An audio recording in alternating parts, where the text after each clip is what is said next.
Hello gamers and welcome to episode 8 of Let's Play Ash of Gods. We are now traveling with a new group, Hopper Rowley, from the very beginning. Oh, he's got a skill point and he's cursed. That sucks. Unlocks Mental Blast, requires 6 energy. Reduces energy by 10 to a random unit. Does not end turn, that's maybe not too bad. Quick Strike.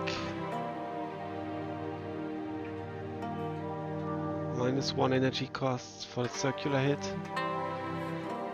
+2 damage for the circular hit. The circular hit is very powerful.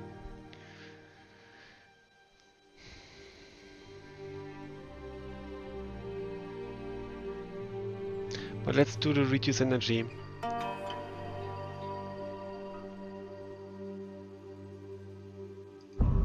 It might be important. The other two guys don't appear here apparently.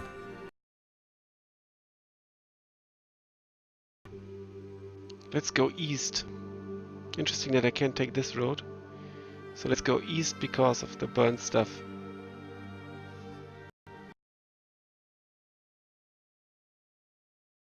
So we see a bit more. Stein squints and smiles. There's the Albius watchtower. I was on duty there when the reaping began. It wasn't until a couple of days later that the Geronans came to fetch me and told me about the events in town. I never thought I'd return so soon. You look at the tower and notice a rider silhouetted against it. By his stature, he's Rance.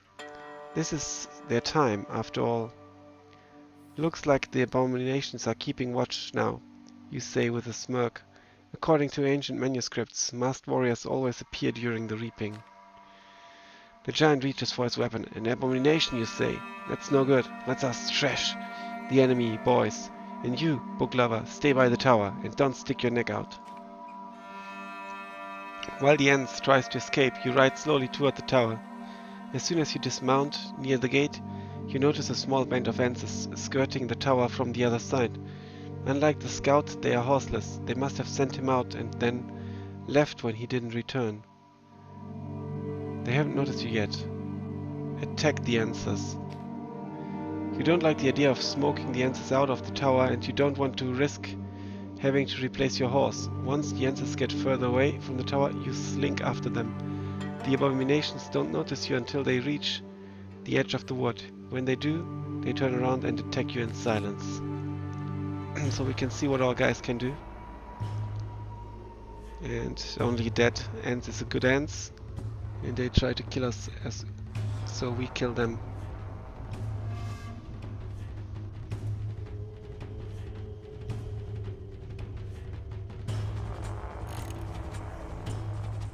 Okay, why is it just me?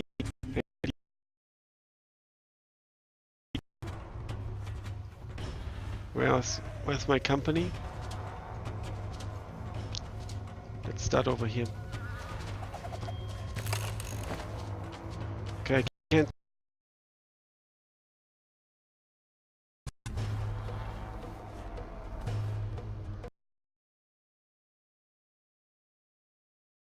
Let's end the turn here.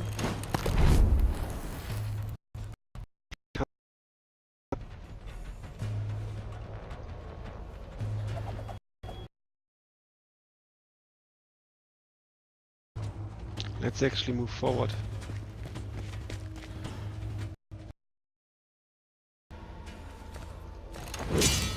Okay, let's see if he attacks.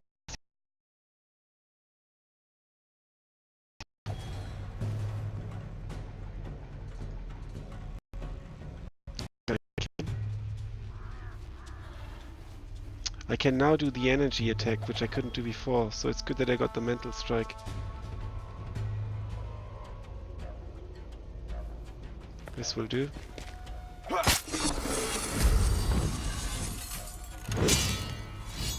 Problem is I have nothing that increases my health.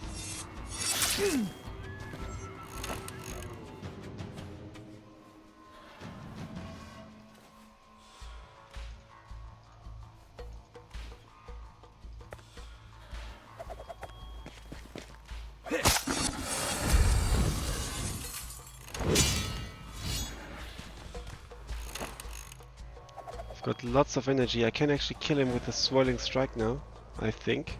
Yeah. Circular strike.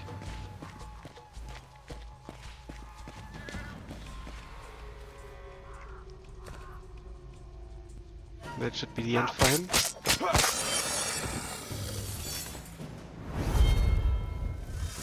And they are coming in with lots of... well, they are not. And now this is on cooldown. This really sucks.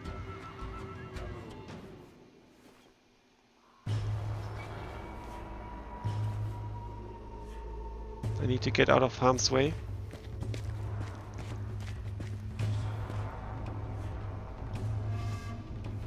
I can use the mental blast.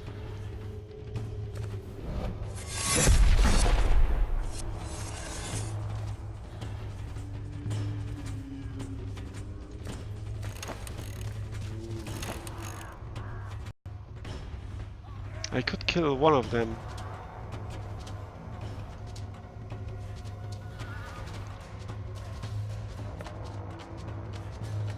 And I think I shall. Because he won't deal 27 damage. It's highly unlikely. Okay, now he's also lost his attack power. Okay, impressive. But how do you like this?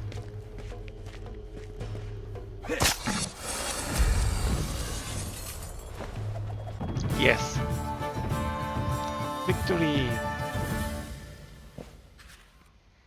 After the skirmish, you return to the tower and clean yourself up with a simple spell. No need to reveal your talents just yet. Egg comes back looking smart, indicating the Ant Scout is as good as dead. You nod to the giant and mount your horse. It's time to continue the journey. Okay, I've got a skill point. I need to spend it.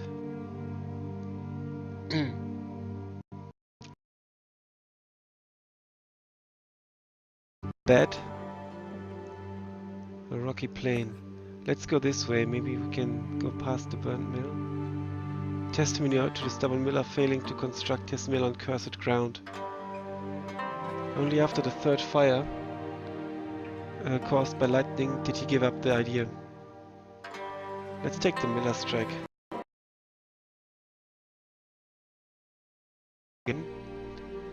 Ache spots someone on the wayside. Look, Hopper. There's a little girl, all alone. What in the world is she doing here with no village nearby? She has a bucket, but the string will be dry until autumn, when the rain feeds the river. When you get closer, the girl steps towards you and offers a bucket of water.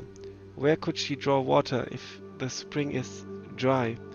Did she bring it all the way from home? Something doesn't fit.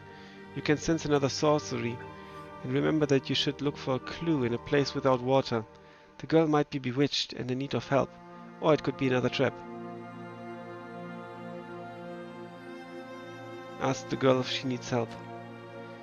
You squat in front of the girl and ask where her parents are, and if she needs help finding them. The girl just smiles and offers you her bucket of water.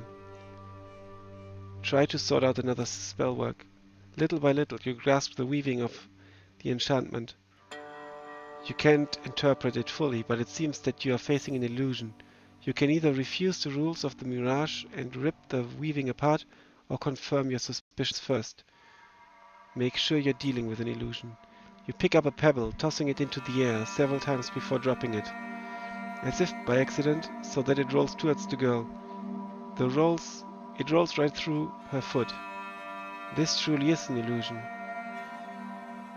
Let's accept and drink the water. You squat and hold out a hand for the bucket. The girl smiles and slushes the water at you. Your eyes shut instinctively, but water never touches your face. Egg lets out an audible sigh. When you open your eyes, there's no trace of the little girl with the bucket. You're surprised to find the charm feels better. The girl smiled at you. See, you made bloodness retreat a bit. That's good. Curse power is now only 16%. Egg points to the ground. Look, there's something written in the dirt where the girl just stood. You will find 1 on the 2. Gibberish. Must be another riddle. You know what, book lover? Let's make ourselves scars. All this weird stuff could drive someone nuts. And I've this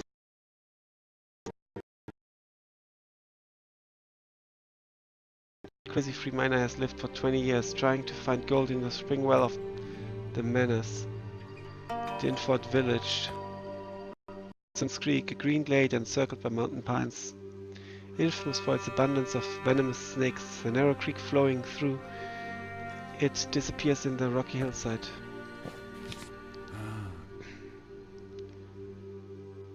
I've got 2 skill points actually.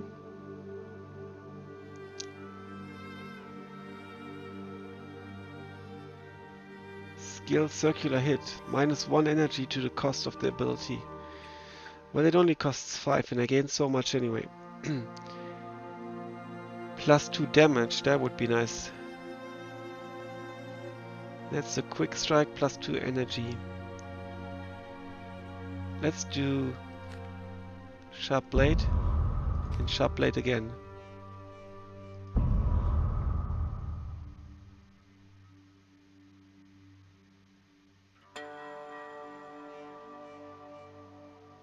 What's his thing, by the way? Okay, we read that already. I think.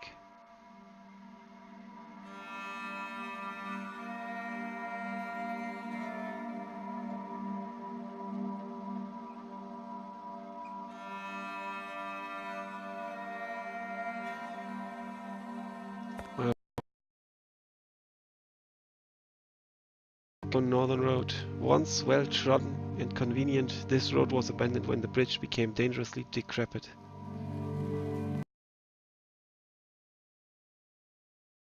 Behind you approach the Menhir in Albius. The road and bridge are stained with blood, but the bodies have been taken away. On the other side of the bridge, near the Menhir, are some fresh graves and a regiment of guards. So it's day 3 for us here now, I guess. One of the guards recognizes Ake and waves. Ake, is it really you? Going to Ursus, huh? Is it a special assignment, or are you just heading home? Ake leaps from his horse. Where I'm going shouldn't concern you, friend. Let's just say I'm escorting someone important. A scribe, a mage licensed by the temple. The guard pushes back his helmet. Listen, could his importance maybe help us out? We have orders to bury the villagers' remains and to remove the abominable sign from the Menhir. We've done the first, but the second, it doesn't come off. Obviously, you shouldn't touch it with bare hands, but we've already tried everything. Let's talk to the guard. You squint at the Reaper's mark, which is barely visible on the stone. Tell me, friend, why are there 2 graves by the Menhir? You ask the guard. Didn't you bury the villagers in a mass grave? How are you going about wiping the sign of the Menhir? The guardsman shrugs. With water. That's all we have. We rubbed it with cloth on a pole. To no avail. You ask why there are 2 graves. The smaller one contains the Albius guards assigned to this Menhir. The footsteps indicate that Thorn Brennan's company buried them. Who else could it be? Thorn was the last to leave Albius. We had to disturb the grave to find out, and noticed that the soldiers' bodies have been drained of blood. Brennan couldn't have killed them. If he did, why'd he bother to bury them? You shake your head. I haven't met this Thorn, but it's the ancestors who drain the blood from corpses. Some people call them abominations. Didn't you find their bodies? I guess not. They'd be hard to miss. Thorn must have run into them on the bridge. There's blood, but no bodies. He probably tossed them into the Manors. You look around once more. The footprints have been trampled. I can't tell how many ancestors there were, whether Thorn killed them all, and where the rest went if he didn't. Thorn, however, has only one way to go, to the next Menhir. The poor man doesn't yet know that the Menhirs won't help anyone. Keep talking to the guard. You inspect the Menhir once more. A mark like this won't come off no matter how hard you scrub it. It will glow, however faintly, until the reaping is over. It's stronger than a sign on a gate, the sacred stone. The guard throws up his arms. So what do we do? Prince Treek won't have this. He'll take us this road back to Ursus. Seeing the job unfinished is bound to get him all steamed up. Then we leave our asses in a sling. You cast another glance at the Mania and feel a strange tingling in your arm. You imagine yourself touching the Mania and the Reaper's sign, glowing ever so faintly, vanishing into the stone. You realize that you're not thinking straight. With great effort you get control of yourself. Well, let's touch the Mania and see what happens. You walk right up to the Mania and touch the sign with your hand. Despite Ake's warning, there's a flash of blinding light, and a powerful force knocks you down. It feels like you're only out for a few seconds, but judging by Ake's swearing, maybe not. The big fellow ceases his stream of profanities and sighs heavily. You woke up, huh? We knew you didn't snuff it, 'cause you were still breathing. You slept for a whole day. Why in the blazes did you mess with the Mania? To make the guards happy? The sign disappeared, alright, but we lost an entire day, and now Thorn is even further away. With difficulty you rise to your feet. Your arm is somehow less black. Oh, it was foolish of me, I agree, and the sign didn't disappear. Sorry, otherwise we'll never catch up to Thorn. So maybe I've got recurse. In these times of Well, trouble, 1%. you could use some of your And a youthful skill point. daring for which you've made Mad Thorn. It seems, though, that your daughter has it aplenty. The daughter seems to be pretty cool.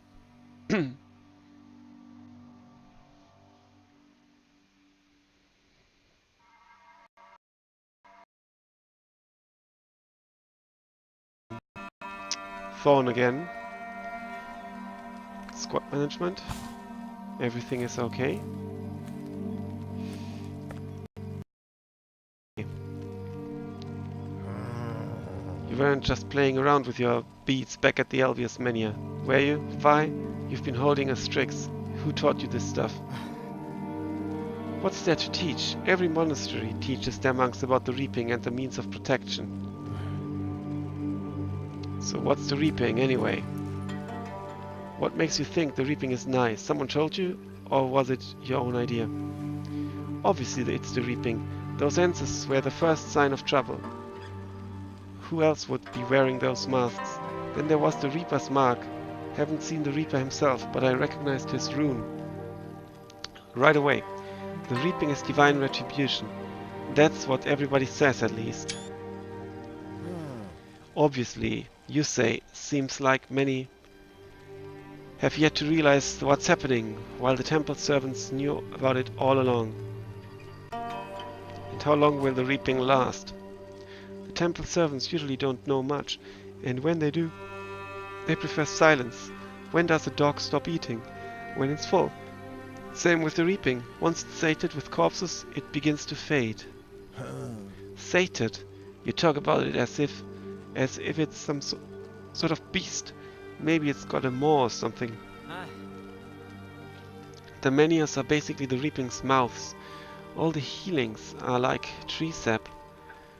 A tree gets its nutrients from the soil, while a Mania's soil is death and pain. This is converted into healing energy that helps others elevate their pain. Interesting. And so maybe the people were supposed to be walked, in one of the previous episodes, with the execution stuff and Long Fang. They were supposed to go to a Mania. I learned everything about the sacred stones the time I tried to cure Licky. Not one temple servant said anything even remotely close to the hogwash you're spewing now. Are you sure that this stuff about the Manias isn't a kind of heresy? Not that it's heresy, it's just the temple isn't really fond of such talk among its servants. Not many draw that conclusion anyway. You have to dig up some really old scrolls to learn anything about it after all. Say you're right. Then what? It implies that for each person healed during peacetime, there are hundreds, if not thousands, exterminated during the reaping. Isn't it too much? If the Manias are really like trees, where does all their sap go? There must be something else, but I didn't learn anything from the manuscripts. The high-ranking temple servants don't tell you anything, just point their fingers skyward and say that only the God knows. I don't like it one bit. What kind of retribution exterminates the guilty and innocent alike? And if it's supposed to be a shared plight, what kind of gods would wish death upon all our kin? It's not the gods who wish for our demise. We call forth the reapers and plague with our misdeeds. Alright, I won't pester you any longer. That's interesting. It's alright, of course. All the stuff in the books is quite dreadful. They say the reaping is akin to a harsh winter. Every creature should hibernate, and all the grass should perish so that they can be rejuvenated in the spring. Well, what if I'm not a creature but grass? Should I perish too? Doesn't seem like much of a concern. Just some fancy words from a couple of old temple books. We aren't going down that easy. So now let's talk to Ramlin. What are you muttering, Ramlin? I'm not muttering anything. I'm repeating my grandmother's enchantments. What are those enchantments about? About healing, about leg weakness, about a clear mind and sound memory, about fuzzy heads and forgetfulness, cowardice and weakness, bravery and strength. My grandmother knew many spells. Knowledge and control are not the same thing.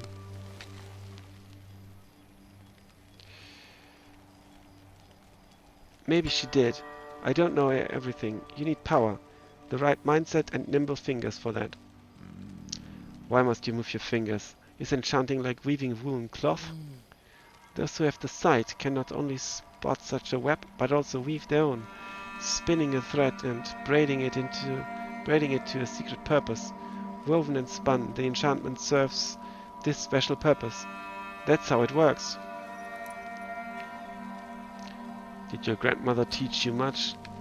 She taught me everything she knew. It's not enough to teach someone, though. You must be like a stone. You can spend a lifetime trying to learn how, but it's almost impossible. Are you talking about the gift that only a few possess? Why didn't your grandmother protect herself when answers came to her village? She could have sung the right tune. She could have at least weakened their stance. She was very old and almost blind. She must have not seen them. Probably stayed at home until one of those answers killed her with a flying blade. Maybe just for fun. Yes, that's how it happens. There are times when great wisdom and experience fail in the face of a tiny, very sharp death. So we need to weave the enchantments. It's done differently. You can sing, brew potions, dance like a mad dervish. You can dress the wounds with stones. Everyone does it differently. I'm a weaver, but some things I can do by snapping my thick fingers. Cool. Are you talking nonsense? I mean dressing wounds with stones? Icons do that. They say that it's the way strength and bravery are passed to warriors of the present day. My grandmother told me about this too. Your grandmother was wise, Remlin. Did she have a hard life? My grandfather brought my grandmother here from the Vandale Islands. She told me that when he died, she started building a house. She mixed clay with manure and straw. She dragged stones around. It kept her from going mad. My grandmother used to say that even if you don't know where to go, just keep moving. If you don't have a clear goal, you need to take steps that don't lead you into the abyss. Neither taking steps nor having the right goal saved her, or us, from the abyss. Because the abyss came from above. Well, it'll be time to go soon. Maybe my enchantments will be useful to you. You will surely be useful. If you don't run into battle ahead of me, that is. Yeah, he seems like a guy I want to try out. Serves to protect the roads, occasionally used by the local patrol and shadow, and well traveled year round.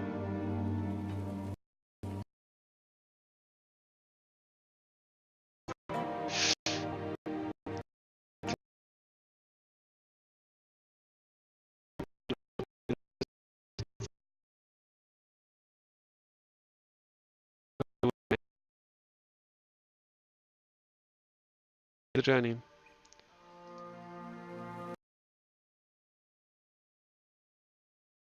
Short rest, Hode and Sob step aside, speaking in hushed tones. So Hode is the prince. You've grown tired of their lack of discipline. It's time they know how you feel. What are you whispering about? You're plotting something? Now, of all times, I have many questions for you too, and it's best you answer them now. I figured he'll find out sooner or later. This is not your clueless Krieger. We could tell the truth. We should tell the truth. It's long overdue. Alright, here goes. You see, Captain, the young Prince Ho is headstrong. He quarreled with his grandfather, the King of Jirana. As a result, Prince Drake, that is, Prince Ho's father, sent him off to a young soldier's regiment. The King of Jirana? Who's Prince Hu? Or Ho? Who's whose father? What are you babbling about, damn you? I'm telling it as it is, not leaving anything out. They made Prince Ho a young, Albius warrior to get him some discipline, and me, his bodyguard. His name was changed to Hode, but mine stayed the same. I'm not so important, I guess.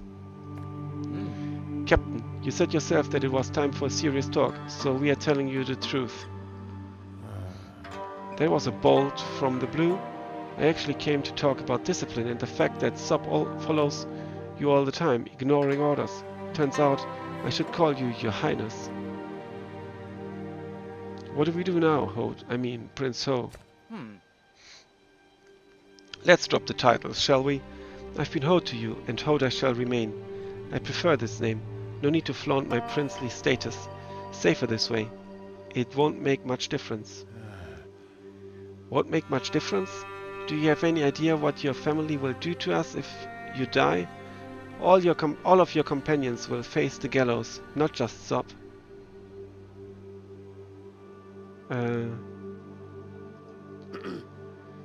It's not so easy to best me in combat. What do you suggest? I'm not going back to my grandfather.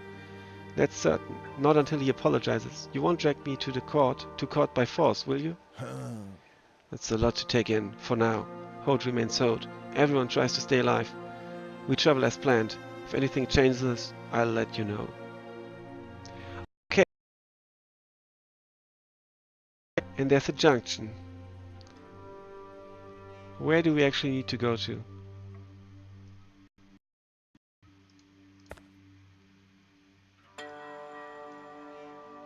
We need to go to a menu. Okay.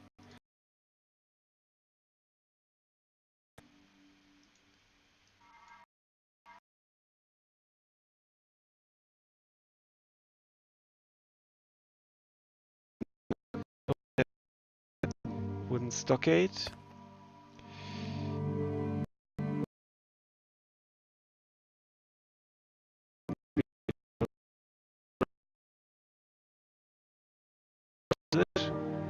Lawless hunters, some of whom are common robbers. Albania nestled within the Gabanon Ridge. There's a village nearby surrounded by a stockade. So it would be this path and then possibly one of these tracks, or going around this path. I shall decide in the next episode of Let's Play Ash of Gods Redemption. Thanks a lot for watching. Until then,